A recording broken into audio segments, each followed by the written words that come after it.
Hello everyone, welcome to the Redmen TV and a brand new show for you all summer long. I am Dan Club. I'm absolutely delighted to be joined by Matty Williams for the Coach's Corner. As you may well guess, we'll be discussing everything from tactics, transfers and beyond, all from a coaching perspective. I'm fully excited and fully looking forward to it. First off, Matty, my friends, how are you? Thanks so much for joining me. Oh, thanks very much for having me anyway. Pleasure, absolute pleasure. And tell the viewers, the listeners, a little bit about yourself. I could go into a bit of detail and diatribes about your story up until this point, but there's no point me doing it when you're sat right there. So, yeah, tell everybody your pathway up until this point. Yeah, I mean, it's probably like most lads who start out in there playing, sort of in and out the academy, started at Liverpool and Everton when I was a little bit younger, sort of come away and went back into Wigan when I was about 12. Went there till I was about 15, 16, sort of got released, as obviously a lot of lads do. Sort of had a year out playing Saturday League, and then my dad was sort of dragging me out because I was a bit like, I'm not sure if it's I'm still fancied anymore. And from there, yeah, I went to a trial at Accrington, got a scholarship there, and then subsequently a first year pro. That was the year around COVID I got let go. Mm-hmm. Obviously everything shut down then, so I went in, trained at Southport for a little bit, and then I was a trial day at Chester. Ended up going to Chester and signing in the end, and then being there for about 4 years now until obviously just ruptured my leg, so my ACL even. Yeah, not good. ACL, yeah. I mean, we won't spend long dwelling on such a serious injury, obviously, but like it is the one when everyone uses those three letters when it comes to a football injury. It's when everyone instantly goes little wince or a little bit, that's a shame. And we've seen it, obviously, high-profile ones like Virgil van Dijk, and it happens a lot to footballers, too often to footballers. But yeah, it is as bad as everyone fears, I guess. Yeah, it's you know it's going to be hard, and then when you're actually doing it, it's like physically and mentally, it's just like I had to wait 5 months for my operation. It's been an absolute like nightmare, but slowly starting to get myself back running. I mean, I was in the park today doing like just slow changes of direction and stuff. So there's sort of light at the end of the tunnel now, but it is very hard journey. That's especially when you see players like, Van Dijk. I think Gomez has done it as well. It's one of them where you go, wish you could go and sit down and have a conversation with them and go like, you look at the performance, like the churning out, like Van Dijk now. Barely misses a game, touch wood, obviously, but the level of performance, just coming back and just picking it back up again, it's just unbelievable, to be fair. It is, and I think everyone expected it's similar with, like, to use an example from away from Liverpool, like Rodri. I think everyone's anticipating, or certainly from Man City perspective, hoping he'll just click of his fingers, be back to his old brilliant best in the world player best, but it's just not how it works. We saw Van Dijk took a little while to get going again, but you just said it there as well, those changes of directions. That's what, I guess that and playing actual competitive football are going to be the sort of big milestones, because running in straight directions is one thing, but those other two bits are completely different beasts. Well, yeah, when I woke up after my operation, and obviously I was high as a kite probably, and I go to the physio, like, I felt sound. I was like, yeah, I'm feeling good here. And can I go to the gym tomorrow? He sort of like laughed and went, yeah, you can if you want. I woke up and I felt like I'd just been hit by a truck. And I was like, I remember speaking to my physio, I was like, can you just do this? Because obviously like, you can't walk, you can't bend your leg. He's going like, obviously you need to just gradually sort of get your walking gait back, or your flexion extension. And it's just like, it's just little tiny incremental progress you got to make, and it's just long. But to be fair, I've had support. I mean, Chester fans put a GoFundMe together, which, to be fair, without them, I'd never have got probably the operation. Obviously the PFA helped me out a little bit, but without the fans and the club, like I wouldn't be able to probably have me up and hopefully one day get back playing. It's just, to be fair, when you actually put it into perspective, it's like, it's unbelievable what they did for me. Great. I saw that as well on your socials and stuff, mate. Yeah, it's boss. I love that. And that really is football coming together in the best possible way, isn't it? It gets a bad rap sometimes, but there's a good side to it all. In terms of sort of what happened next from you from a footballing standpoint, it might not necessarily all entail on the pitch. It's fair to say, obviously, your coaching and stuff like that. Obviously, when you're injured, been out for about 10 months now, probably got a few months left still, especially sort of position you're in, you start thinking, well, I've got this time. Obviously, first and foremost, your knee is like, I've got to get that right before I sort of do anything. So I started on my way for B course, sort of looking into maybe a bit of agency or data analysis and recruitment. Sort of like when you start looking like, what can I do? And those, like, I could probably see myself doing that.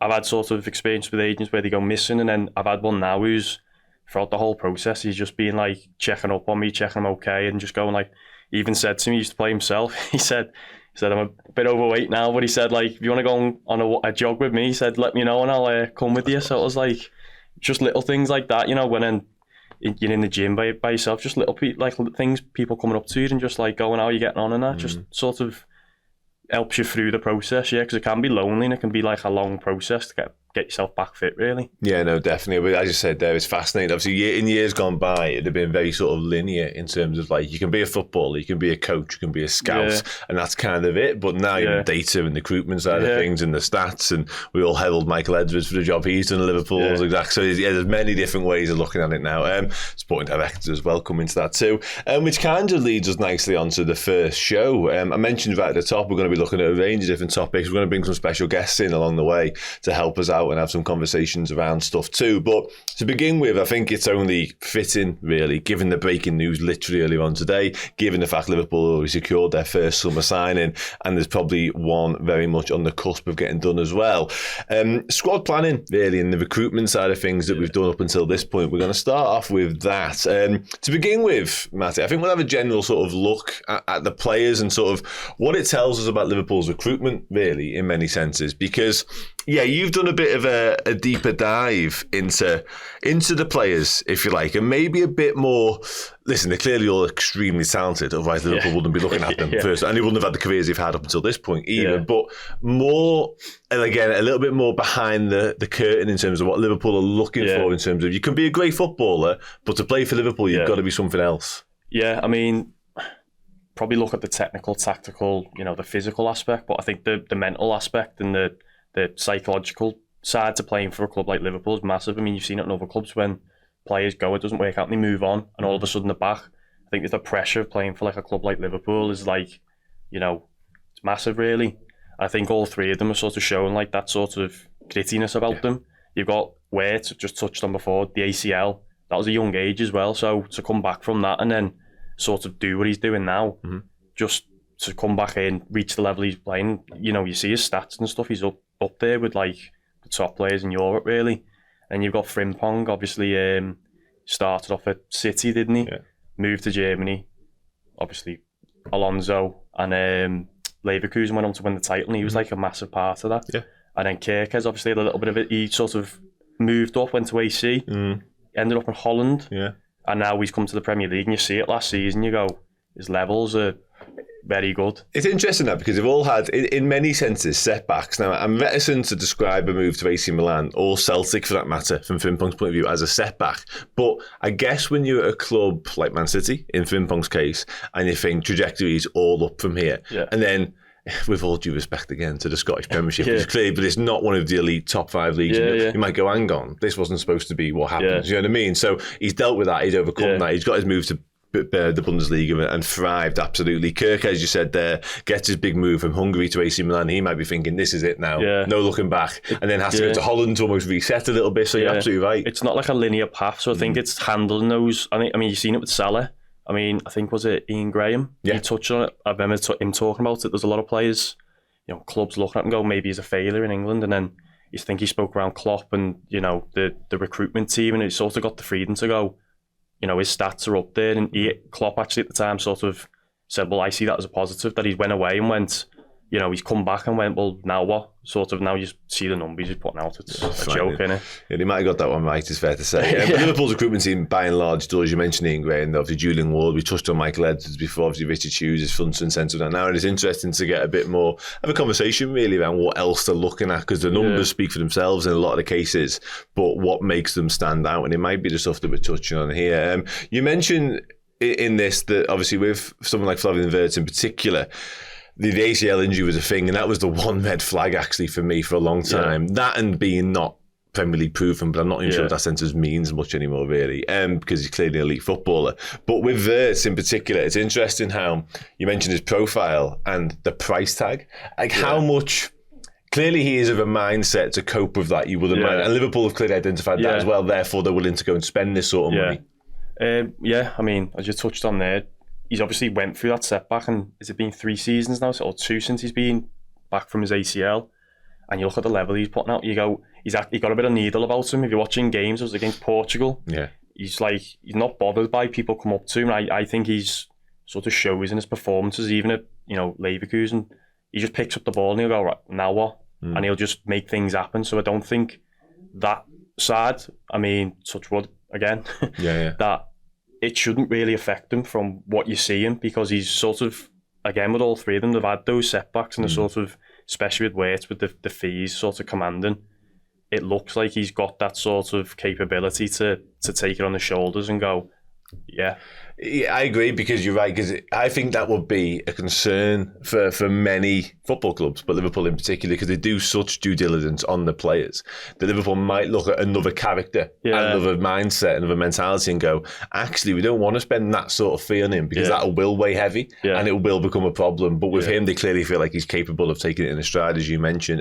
It's interesting, in terms of more the profile of the players now, you mentioned sort of, in a way, there's similarities from an attacking sense. I mean, all three of them, when I look at it, and this is probably credit to the actual club as well, you could see Klopp signing these, so it sort of fits into that continuity of the club.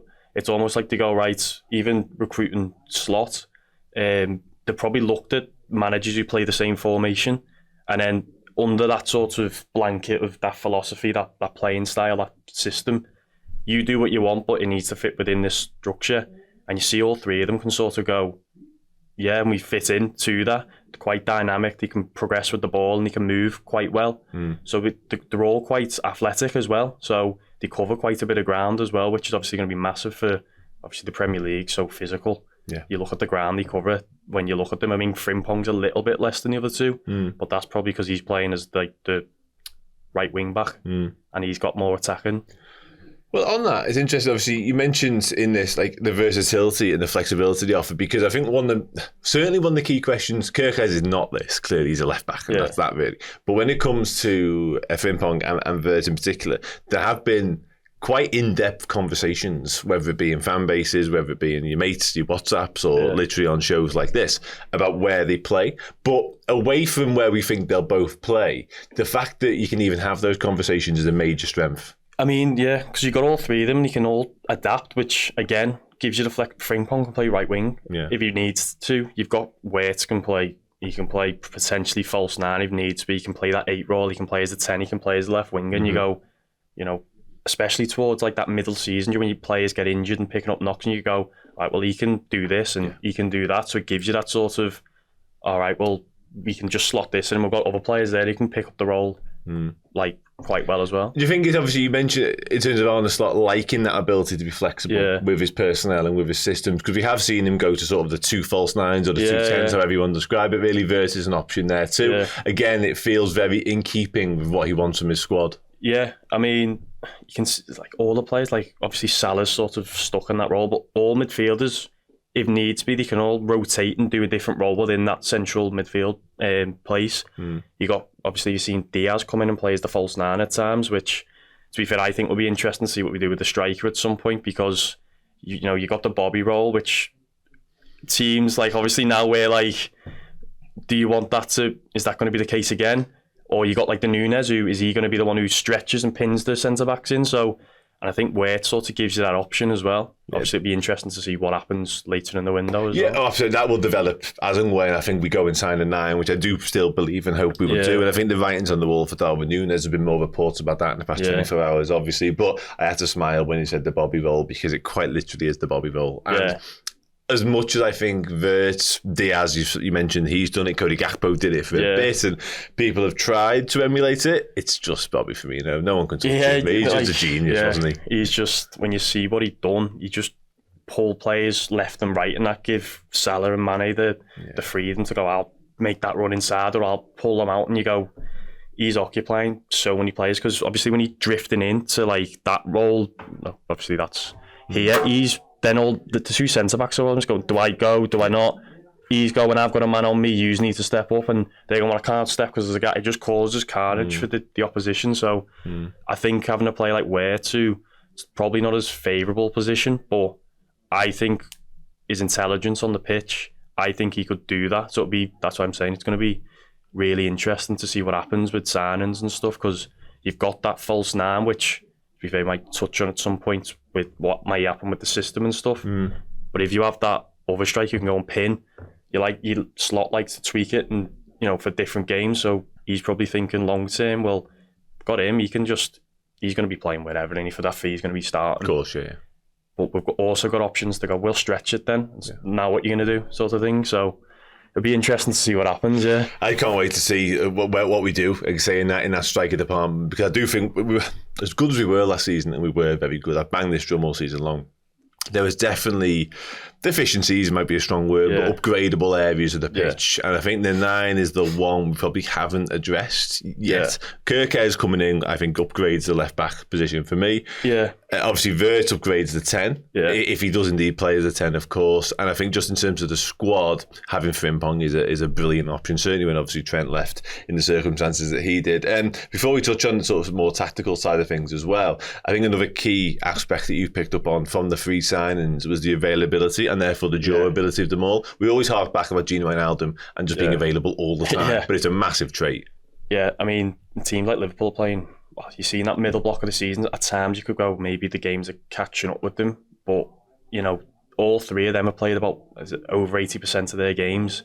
And I think the major thing is for a team like Liverpool, it's not just being available, it's churning out performance after performance after performance. So I think all 3 of them have shown that consistency to go, I'll play Tuesday, I'll play Saturday, I'll play Tuesday, and I'll still put in, a level of shift as well. So for a club like Liverpool, I think that's massive as well. Yeah, massively so, absolutely, yeah. And just finally, in terms of, sort of the general scope of what business Liverpool have done or about to do, on the brink of doing for now, profile-wise, in terms of the age, all under 25, that feels significant too.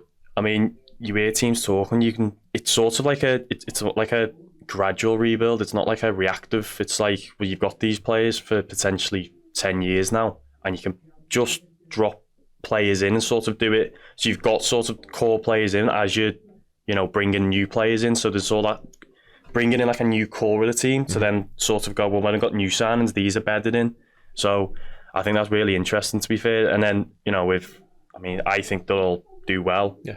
But for that age as well, you've also got that scope to go, we've got to sell on value as well in the player. So I think that age bracket is obviously massive, because you're still going to recoup some of the money if they don't end up, or they end up wanting to leave, you know what I mean? So it'll be interesting to see what happens with that. Yeah, Liverpool have, in the past, we've shifted away from it slightly, but we've always gone for this sort of age profile. And it's normally players that are about to explode. Now, in Wirtz's case, and arguably Frimpong's case as well, you could argue he already has done. Yeah. You know what I mean? He's already delivering on the biggest stage. Kerkez has probably still got some more to come. Yeah. Champions League football for the kick-off, you know what I mean? So it'd be interesting to see how he reacts and can cope with the vigours of that. I'm absolutely certain he'll be fine.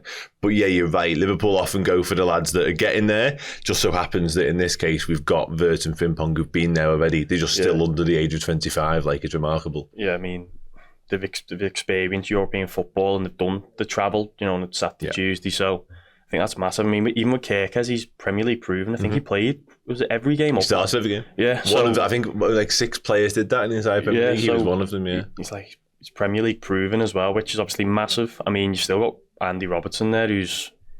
I actually think at times he might have got a bit of a harsh stick at times, because sometimes he's almost playing as like an inverted centre-back, which it's not really his game. I still think if you give him the licence to, I think it was the PSG game at home, was it? Maybe, if the top of my head, I might be wrong.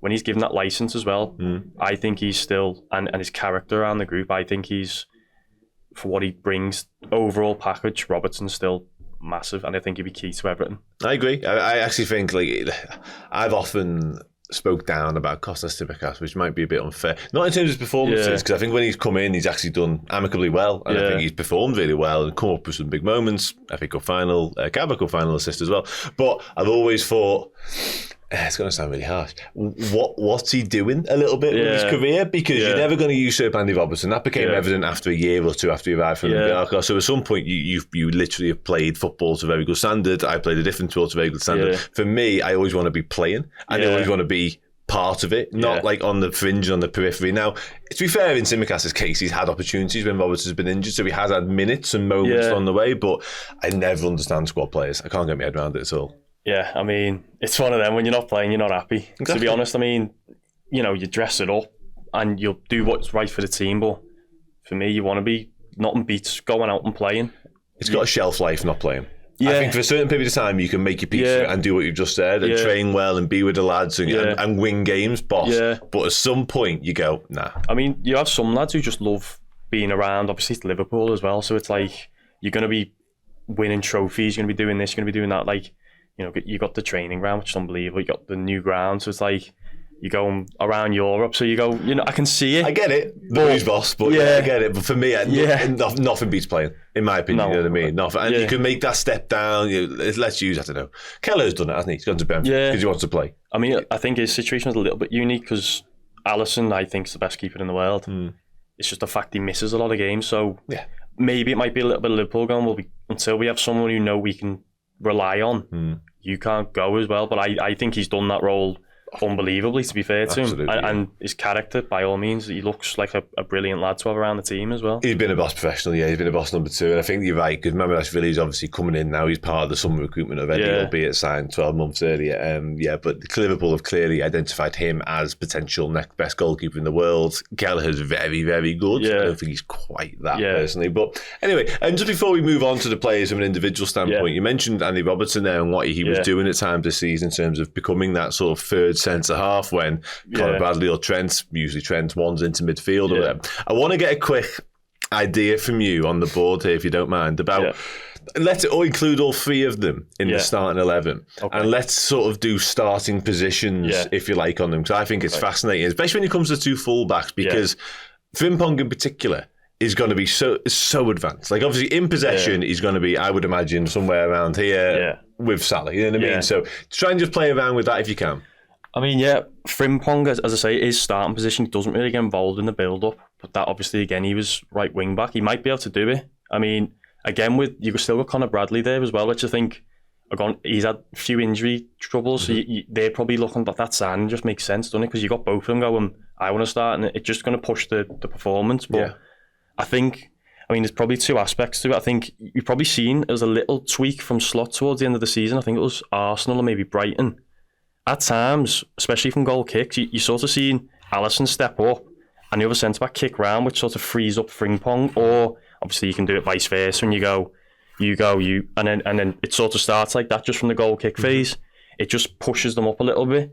I think as play develops, I think we might see something like this, and then you sort of have the midfielders, you have 2 centre-backs here, and you have... I'll be interested to see what happens with Ryan Gravenberch as well, because at times I've seen him operate as a centre-back, obviously when Kanate, but he's also dropped in. I think that's something that Slot done with, is it Gertrude at Feyenoord? Yes, let's try Gertrude. He sort of stepped into that role in the back line, sort of, to almost make, that free, and then you have your midfielders dropping down, or you sort of have, okay, you step up, and then we've got wingers who can come in, you're pinning their defence in. So you're missing a player there anyway. So you've got sort of your 3, you've got your 2 in here, and I almost think it might be a little box. So you want to higher up the pitch, so if you push these on a little bit. Not let them out, basically. So you sort of got these 4, or maybe even a flat 3 holding the middle of the pitch. And it's almost like, well, our fullbacks are pinning their back line in, and then almost you're pushing Salah more into central zone as well, once you go, well, that's danger, isn't it? Because he's closer to the goal all of a sudden. Or you sort of got, as I touched on before, Wirtz as the false 9. He can just operate and drop in and get the ball if he wants to, type of thing. So I think it'll be interesting, or as I say, if you get a striker who pins it, it could be Wirtz coming in off the side because he likes to get the ball deep and start playing with it, really. So there's so many options. Just on the fullbacks in particular, obviously you've got them very high and wide here, really. And do you think that's something we will see more? Because I think, the old expression, get chalk on your boots. I think the 2, Conor Bradley's a little bit of this, but we do sometimes see Conor Bradley come into central area, scores like goal against Chelsea from quite a central area as well. But I do think in Frimpong and Kerkez, we've got 2 left back and full and right back who are more willing to do under and overlapping runs and be those conventional get to the byline with crosses in types. You've seen, these 2 are very strong on the underlap and the overlap. So you got Salah at times, you sort of see him getting doubled up on. When you got Frimpong going, and he's rapid as well, by the way. Who's going to match me? And it just frees up space. And if Salah gets that yard, he's going to pick a pass or he's going to do something. Again, with Wirtz, if he starts there, or Gakpo or Diaz, or it may be, I think all three of them like to sort of come inside. I agree, yeah. Well, they're right-footed, aren't they? Yeah, so you've got then Kerkez doing this, so, and then you've also got your 9 in there as well, so I think there's so many options now they've got to think about. And I think if you've got it's Van Dijk and Konate, I mean, there's not many better centre-half partnerships than that. And it might be McAllister, Gravenberch or Dom, because obviously you've seen Szoboszlai sort of, I think sometimes he gets a little bit of stick for not his creative output. But the amount of yards he has to cover, especially when Trent was playing, I think Frimpong might be similar, but I think Frimpong, he graphs, he will pull a shift in, and that's one thing I've noticed about all three of them. They're quite good in transition. So if we lose the ball, they're all very good at getting back in, and they've got the pace. Kerkez covers stupid amounts of ground. Full of energy as well. Yeah, full of running, and then you got Frimpong as well, who's got that acceleration to get back in. It's like, you beat me, well, I'm back now. So that's the thing, isn't it, with someone like him? And I'm not going to compare the two, although I'm literally just about to do it, but everyone's waxed Liverpool for years and years and years, and this is the second Man City reference I'm doing in the show, so forgive me. But like Kyle Walker and his defensive qualities, it's just recovery pace. Like, that might be a bit dismissive of what it, but honestly, I reckon 85% of his defensive quality is because he's rapid and he was quick enough to get back and make up for whatever he'd done previously. And Frimpong's got all of that, is kind of the point. Yeah, I mean, it's like he's got that explosive pace. It's almost like, well, you beat me, but now I'm back. So what are you going to do now? I think as a winger, you just go like, eventually, what am I going to do now? He's not going away. He's not going away, and I think he's got that energy to just keep on doing it. Yeah, interesting. We'll touch on Frimpong in a little bit more detail then. We'll go through all three individually for now. You've sort of identified some of the standout features and attributes, if you like, of them. With Frimpong, you've put the top technically, tactically, physically and psychologically. That's sort of the areas we're going to cover here. Some of the technical elements you've noticed from his game then? I mean, he's quite happy receiving the ball, obviously high and wide, as we say, but he doesn't mind receiving it in sort of tight areas. So you see with back to play, sort of seen him a few times. Obviously, I've seen him throughout the season. Obviously, when I've been speaking to you, I've sort of went back and watched a bit. He's very good at rolling his man and getting down the line. So he's not used as a build-up player, but when he's got the ball up the pitch, he's good at linking up and then giving and then I'm gone. So just put it in the space and I'll get after it. But technically, he's quite good at operating and just receiving the ball, playing it, and then going type of thing. So I think, again, that gives a headache, because then the fullback's going, well, got Salah, and then not many wingers are going to be tracking Frimpong for the whole game, are they? So all of a sudden you got Frimpong and Salah getting doubled up on. I wouldn't like to be that left back, to be fair. So. No, far from it, mate. Yeah, that's one of them you do for 5-10 minutes to start and you think, it's graft this. Long afternoon this. You mentioned as well sort of the types of assists, or at least chances you can create from the areas, obviously high and wide, and low crosses and cutbacks, which I think quite interesting, because obviously we associate Trent in particular when we talk about assists from right back with pinpoint, albeit, but obviously kind of normal-ish crosses. He's a freak. His passing ability was a joke, absolutely unbelievable. But it wasn't often, I don't think, we saw real sort of invention. The one in the Club World Cup for Bobby, I thought was a genius ball into that little space. But in terms of cutbacks, it wasn't necessarily him getting to the byline all the time, was it? So this will be different. Yeah, I mean, because he's got that pace to go around the outside, it's almost like, I don't think people give credit for. Sometimes he does get it, and he has a little look, and you might see, like, whatever it might be a late midfield runner that's been released because we've got that box or whatever.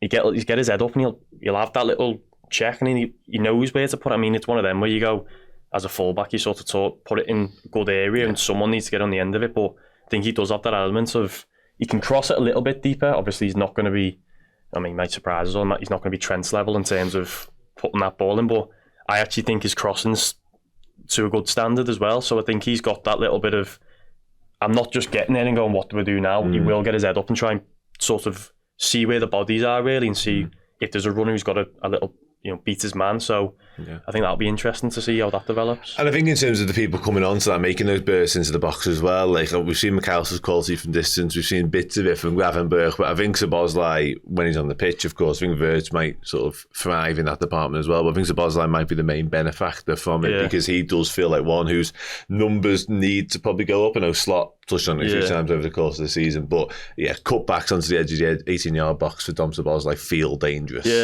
I mean, the fact you got Wirtz now probably alleviates a bit of the pressure on Szoboszlai, because obviously he's meant to be that 10, but he's an engine as well.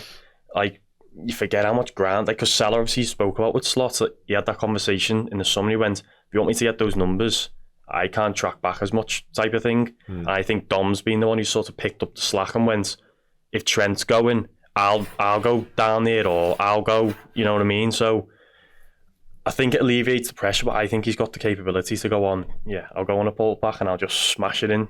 I mean, we all see that free kick, don't we? Everyone retweets every international. He scores at every international break. I mean, that one, It's my carbon copy every time. Fair play to him. In terms of Frimpong tactically, then this kind of touches upon what I mentioned earlier on in terms of the positional stuff. He's played as a wing back, as you mentioned. He's played as a winger for the Dutch national team more recently as well. It's easy just to say we've signed a right-sided player. Yeah. But I think realistically, the fact he's done multiple positions will help, because having that tactical flexibility, versatility is great, and the positional one as well. Salah's going to leave for AFCON at some point in the season, so we might need him then as well. Of course, we've seen Oxlade-Chamberlain do that for a little bit in bygone years, but with somebody like Frimpong, in terms of having the experience, I guess, we've mentioned already he's played for 3 different clubs, all high-profile ones, under different managers who like different systems, different tactics. Yeah. For somebody like Slot, who we've already said likes to tweak things up a little bit, he's kind of perfect. Yeah, because, I mean, as a touch, and he's going to do a job. Like, everyone's going a little bit worried about him defensively. As you touch on with Kyle Walker, I think if you've got that much pace, you're going to be able to get yourself, even if you're not, positionally quite right, you've got that pace just to go, I'll just make the ground up. Trouble, I mean, and then you've got, obviously, you touch on Salah going to AFCON. I think it depends who sort of leaves, but you've got Wirtz, you've got Szoboszlai, you've got Diaz or Gakpo, who can just sort of pick up the slack. And worst case, you could see Frimpong as the right winger and then Bradley come in. You've obviously still got Chiesa there.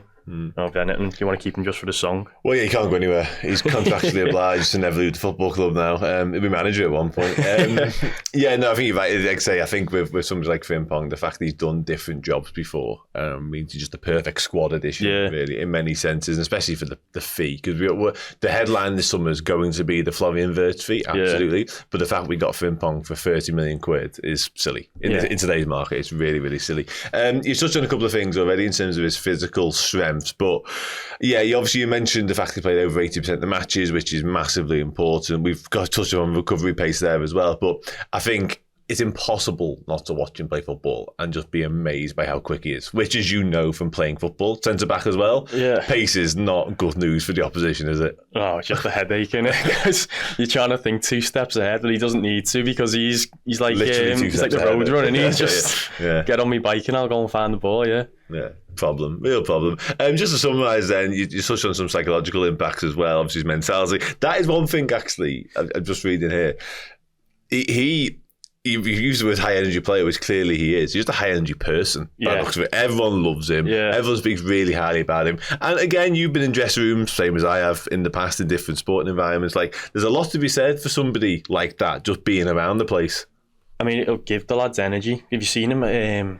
Was it this international break or the one before? You see him with Gravenberch, and he just come and he just looks like a good lad to be around. So I think some days he might just be the person just to, like, if everyone's a bit tired, they've travelled or whatever, he looks like that type of person to go, just come in and have a laugh, a bit like Robbo. I think he comes in and you can just see him looks like a laugh, doesn't he? So I think having those people around is like, just, picks everything up a bit and just livens everyone up a little bit. So I think off the pitch as well, he has something to offer as well. Yeah, absolutely. You describe him here, which I quite like, actually. I mean, high risk, high reward attacking fullback, and that's kind of, we're going to have to take the rough with this move a little bit with him, maybe, certainly in the early days, whilst he gets used to the Premier League, whilst he gets used to on the slot and what's required of him. But as you said earlier on, when you've got Konate, Van Dijk and Alisson as your last line defence, you're in pretty good hands. But with Frimpong, there will be moments whereby we will go, where is he? You know what I mean? But I think ultimately, in terms of buys and in terms of business, it feels incredibly smart. Yeah, I mean, high risk, high reward, because he's starting high, isn't he? You know the attacking side he's going to bring you. I don't know if he's actually touching. He's like, I'll give everything. So all like, even still, I still think he's going to, I mean, it might be the 80th minute. He still has that sort of pace to get back in, but I just think in general, he's just, he's going to graft. He's already touched on that, and you just see the type of play. He's got that explosive pace. So I think, and he's got that personality, even be touching it then. I think he's got that with him. Just go, I'll just do it. Just get me back in. And I think that's exactly what he is. I mean, it's not unusual, because obviously Trent sort of vacated at times, and that's where you got Ibu and Van Dijk, and if those two are covering you, you've not got many better in the world to sort of mop up after you, have you? No, I can't say he's made up to see another bombing forward right back. Yeah. He's absolutely delighted. Yeah, I know Joel Matip would have been cursing, but thankfully his footy days are behind him now. What a man, though. Let's do Milos Kerkez next. You picked up on a handful of technical attributes that you really like about him. If you want to talk us through some of them. Yeah, again, like Frimpong, I mean, he can operate and probably maybe not as tight. He's more of I'll pick up the ball and I'll just run with it type of player. But basically an Andy Robertson sort of regen almost. Maybe a little bit different. But again, he can go on the overlap. He can go on the underlap. He's quite technically sound with the ball. He can link up a little bit. And, you've seen his cross against, was it Everton? With, was it Brooks?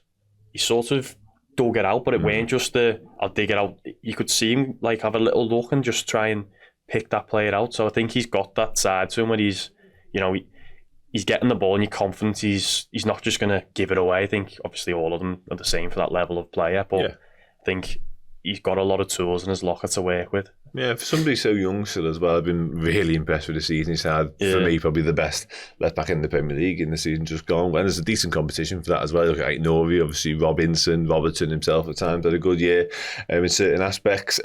You touched upon the clean ball striking. That's one of the standout things that I notice actually when I watch him. He doesn't scuff many, doesn't shank many. I mean, you'll see his goal obviously up at St James's Park, and you think that's high quality. That's not always look better in the left-footed, of course, but that's not looked at. There's a technician there as well.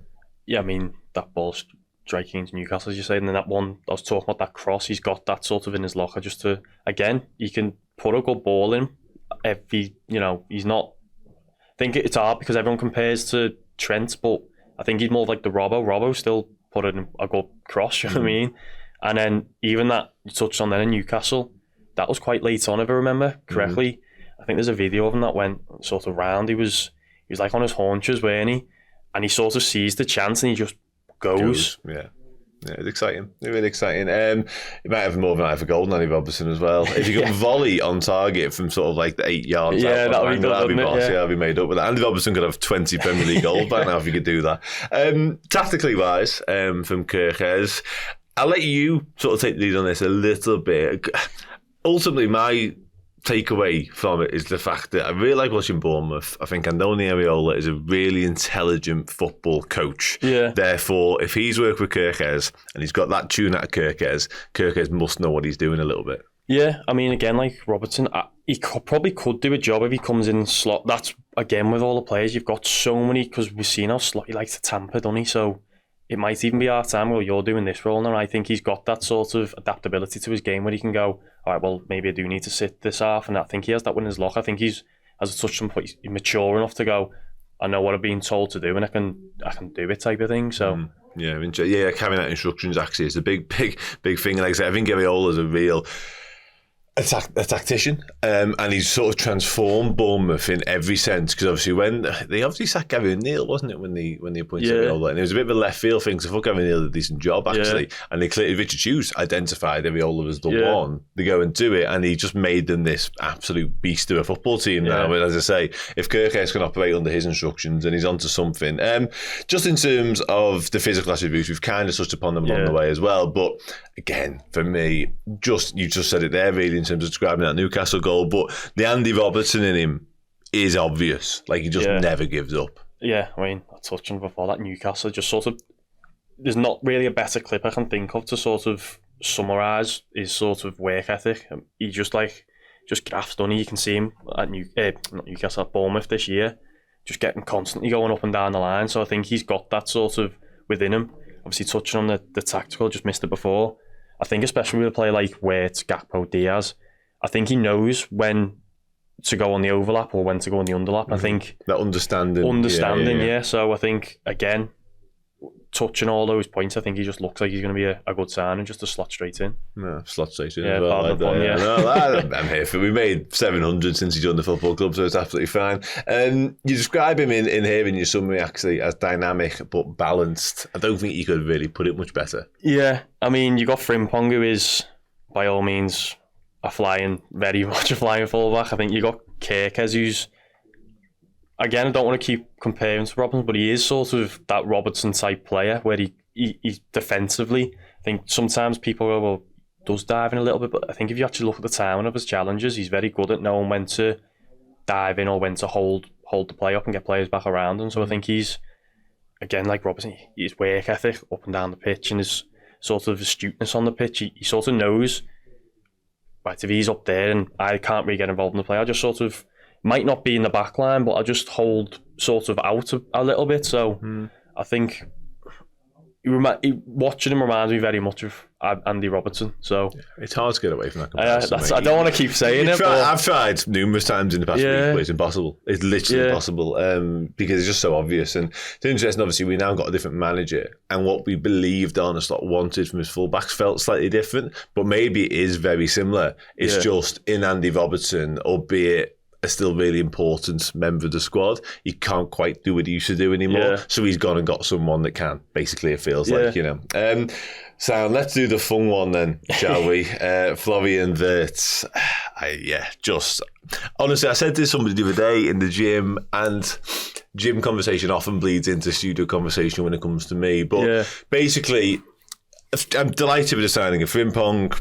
That surprised me a little bit, but when you've considered release clauses, you go, yeah, that makes loads of sense. Kerkez, I felt like we were always going to go after Kerkez this summer, so no shock there. I'd have had Florian Wirtz in and around the dream signing territory. Like, what a footballer this fella is. And the fact we've gone and done it, I can confidently say that now, is just remarkable business, and I'm absolutely delighted. It's a statement signing and then some. From your aspect, Matty, from what you've witnessed, from what you've looked at, from what you've dissected, tell us some of the key takeaways from him technically. I mean, we've only got like another 10, 15 minutes. Say how long do we have? But still, my word, what a footballer. I mean, again, you touched on, got 10 minutes left. I could be here all day talking about it, to be fair, but he is that, like, that player, and he's like the sort of Kylian Mbappe, Jude Bellingham, sort of that ilk of player. I mean, a lot of players said, I know we can't afford them, but I think that weren't the case. I think it's such a statement sign, and I think so many teams are in for him to actually get him.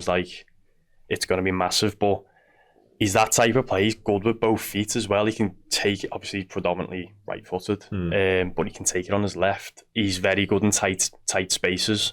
So seeing it, he can just wriggle himself out of sort of 2-3 players, and he seems to come out with the ball all the time. He's going to be, obviously, I think he's sort of not he's basically a Trent replacement in, you know, different area of the pitch. Creativity-wise, because you're not going to get that from another right-back, really, are you? But at times, obviously, when you're playing against a low block, I think how he manipulates the ball, he can just find that, and his body, his low centre of gravity, he can just find that half a yard. And if you're doing that against a low block, he's so good at just finding a yard, and his vision and his creativity, it's unbelievable. But his link-up play as well is very good, because he just gives and goes. He doesn't, you know, he doesn't stand still. He follows his pass, and that might be to get on the end of the 1-2, or it might be to drag a player away. And another aspect of it is, with all three, he can drop right down. Obviously, the picture's not correct there, but he doesn't mind dropping, getting it, and carrying it up the pitch. So I think he's got almost like a Kevin De Bruyne sort of esque, and I think not many players have it when you've got that vision, but you've also got that ability to carry the ball like he does. Fighting. You mentioned here, in terms of where he likes to operate, you also mentioned the fact he cuts defences open, and I guess that is the slow block thing, which is something Liverpool have struggled with, maybe a bit less so last season. It felt like the fact we were meticulous in how we built up made that easier, but I think under Jurgen Klopp we had a tough old time. There was one run of fixture, particularly at Anfield, where we couldn't beat anyone, but we came with a low block, it was just impossible. So Wirtz will definitely help with that, absolutely. I always felt like Thiago was going to be the answer to that, but he never really got on the pitch often enough. But what a footballer. But you said here, operates best between the lines and outside the box, and that in a nutshell is kind of him, I think. And I think a large part of that, you mentioned some of the technical qualities he has as well, but you said it right at the top about how intelligent he is. It's just those spaces he takes up in the positions, again, for you as a centre-back, the positions you don't want to see somebody take up, because he's a nightmare. He just finds those half yards or those half spaces where he just operates in between players, and that's just a massive headache, because you're going, well, if I step in, so he's operating here, he's going, well, I've got Kerkez. And if he steps out, all of a sudden you've got those two are fighting.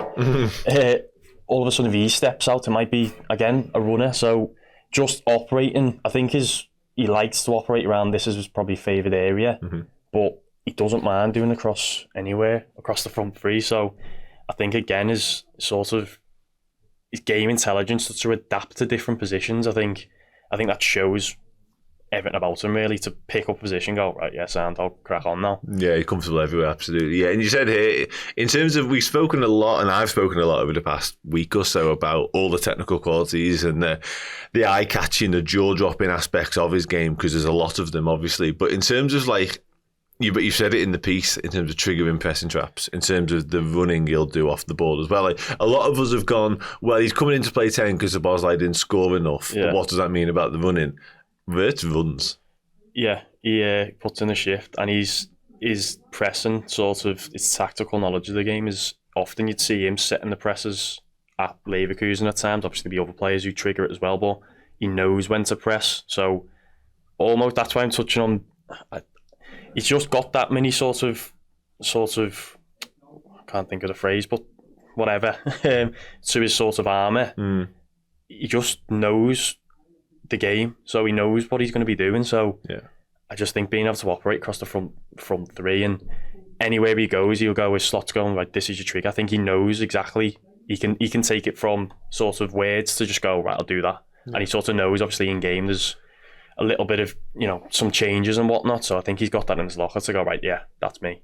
At 22 as well, it really is frightening. You touched on some other stuff here as well. As you mentioned, his grit and resilience earlier on in the show, the consistency levels he's shown over the past two seasons now. He's got back-to-back, Bundesliga-worthy winning seasons together, player of the season on one of them as well. Player of the season this time around speaks for itself, really.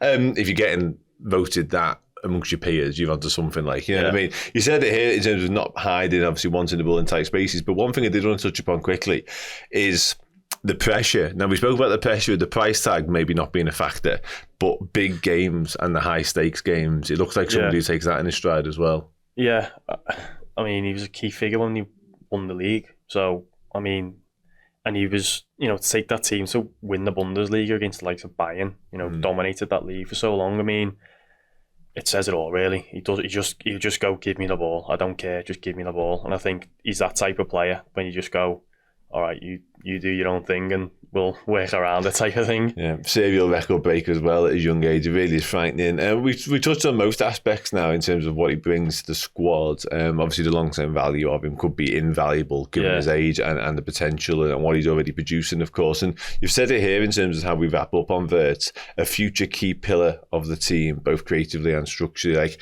that, in a nutshell, is why Liverpool are willing to spend so much money on him, because obviously short term you're going to get output, you're going to get positive results. Medium term, he's a hell of a footballer. Long term, you've got a decade potentially of Florian Wirtz. That's when you look at the thing, you break it down over, it could be 10 years, it could actually be longer, and you go, it's, if he does what everyone thinks he's going to do, it's going to be a bargain, really, isn't it? So, and he's going to be the player now for the next 10 years. Obviously, be Salah and whatnot sort of keep going, but you've almost got that player within the team already when you go, right, he's now the mainstay, and that's the player. Obviously, it's Salah at times. You go, who are we going to turn to?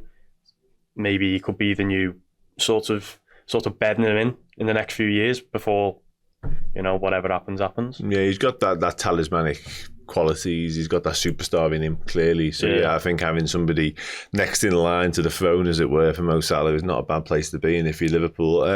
Boss, wonderful. Just quickly before we do wrap up, obviously we touched on the three incomings in inverted commas in certain cases already. We've touched on the fact that Keller has left. We're anticipating Darwin Núñez will go at some point as well. We joked about Chiesa. Over the course of the next few weeks and indeed months, I think the squad planning element of Liverpool and how Liverpool go about business, both in and out, is going to be really active and be fascinating, because I'll ask you the question, like we spoke before about what the nine looks like. Yeah. Does anyone have any idea? Do you have any idea what the nine might look like so far based on what we know? Honestly, it all depends on what we sort of bring in. I think, as I say, Wirtz can play, then you've got that false nine. But if we go and get someone who can stretch and pin, I mean, Darwin, would that be your preference? It depends who you bring in, because you could go and bring in someone unbelievable and I go, yeah, I see it, because Wirtz can operate in the left, he can operate at 8, he can operate at 10, potentially a 9. I just think when you look at it, you go, if you get that other striker who gives you that almost that extra element to I'll stretch the play and you operate in those half spaces, it's frightening what could happen, really. So on that then, I'll ask you that quickly. So you think, as we stand right now, let's say Darwin leaves the football club and we've got Diogo Jota and Wirtz really as a 9 option as it would be. Do you think Szoboszlai might stay as a 10 and Wirtz becomes a 9, that sort of instance, you know what I mean? Because you're right, I think it's interesting. Liverpool, for me, I would like Wirtz to operate as the 10. Yeah. And we do go and do that bit of business that gets us that 9. But do you think if the guy isn't available or the price isn't right or whatever, you might just run with what you've got a little bit? Yeah, I mean, he's probably coming as predominantly as a 10 or, I don't know, because you've got Diaz and Gakpo as we speak as the left wingers who are, you know, class as well. But it gives you that option. Because obviously with Jota, you've got, on his day, he's quality. I think he struggled with his injuries a bit, but I think he gives you the option to go, put you in there and we'll see what happens. And I think he's got that intelligence about him to go, and sort of that maturity to go, all right, let's see what happens. Okay, interesting. Yeah, there's going to be a lot more to come, like I say, ins and outs, I think, and we will dissect them as we go. How was that? All right? Yeah, enjoy that. Yeah. Good. Debut, you say. Debut, not bad. Better than Joe Cole's debut for Liverpool, as I always say, and that's the main thing. Nobody sent you off, so you're sound. Anyway, top man, thanks for joining me. Thanks very much for that. Enjoyed that. We will be back to do more shows like this, covering every single range of topic that you could possibly imagine over the coming weeks and months. And like I say, we will get some special guests to sit in alongside us, many of whom will know who they are. We'll bring in some expert coaches to help guide me in particular along the way. Thanks for watching. Thanks for listening. Take care. I'll see you soon.